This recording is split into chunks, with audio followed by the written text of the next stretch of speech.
Of course, these headlines just crossing, Jordan, out of the president. We're seeing that he is making the push for businesses and government to work together as they try and deal with the increased issue of cybercrime.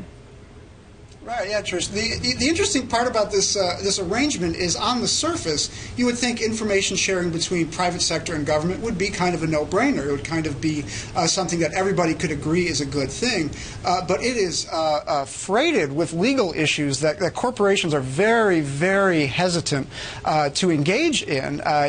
Sharing hacking data with the government can expose a company to all kinds of possible lawsuits and legal issues that they're very concerned about. So this idea of legal cover is important. Michael, to a certain extent, you wonder, in the case of CENTCOM yesterday and Twitter, did Twitter hold some responsibility there? I mean, are they just making it too easy for some of these accounts to be hacked?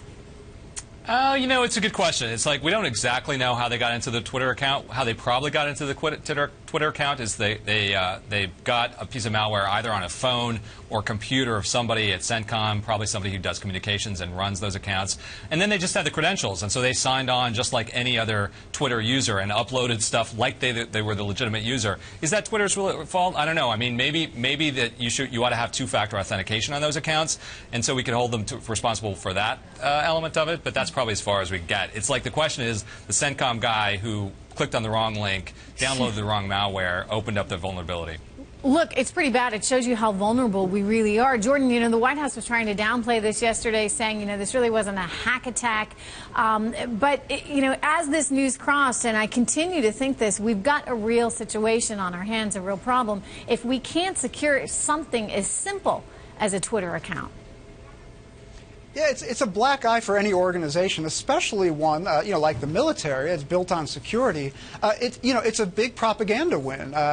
Twitter accounts, social media accounts, they're among the easiest things actually to secure. As Mike was saying, if you have two-factor authentication, that's a pretty strong measure to protect your accounts. And it's not the classified military network, but it's still a public representation of the military. And for many people, that's a propaganda win. The president, Michael, is saying that he wants to see businesses and government work together on this effort. It's something that we've heard a lot of people echo as of late, including Keith Alexander, the former head of the NSA, who said to me, this is really where we do need tech companies and we need government to come together. But here's the problem, Michael. Tech companies don't want to be giving over right now their consumer information. They feel that that violates privacy and it violates the important relationship they have with their customers. Will that change? I mean, I think that this is the where the White House wants to take advantage of something as bad and ugly as what happened to Sony. I mean, you keep in mind that we remember that in 2012 the White House made a big push to get an omnibus cybersecurity bill that included elements of this already baked into it, and it failed. It never got through the Senate, and since then it's been there have been several bills that looked like this that they've been trying to get through and just haven't had the momentum. And the problem has been that on the left there are privacy advocates who don't like the idea, and on some the U.S. Chamber of Commerce doesn't like the idea because of the regulation. And I think that what the White House is counting on is that Sony is a game changer, and that when you had a nation state try and eviscerate a company by hacking into their network and publishing their correspondence as well as essentially destroying their computers, then that changes everything, and that you may have an opportunity now to see this legislation that's been stalled for years actually go through. Yes, so again, we are waiting we're going to get some tape of the president. He is speaking on this very issue right now. He says companies, quote, sometimes are reluctant to reveal vulnerabilities.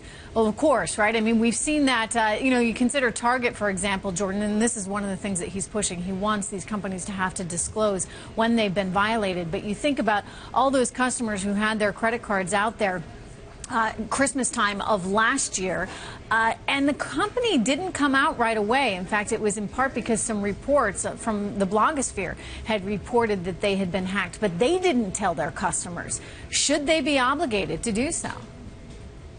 Yeah, one of the interesting parts about the president's proposals is a blanket rule for disclosing breaches, a 30-day mandatory notification, and that's faster than many states currently require. And as with a lot of aspects of this legislation, on the surface it seems kind of like a common sense solution. However, you will find some privacy advocates, in fact, saying that they're opposed to this kind of legislation because it could supersede states' potentially stricter requirements. So there's a lot that both sides can learn from each other, but there are years of tension and friction between them that kind of might prevent further progress on this. Yeah, well, clearly it's an issue that is becoming increasingly important in this day and age, and I think the bottom line is everybody just wants to feel safe.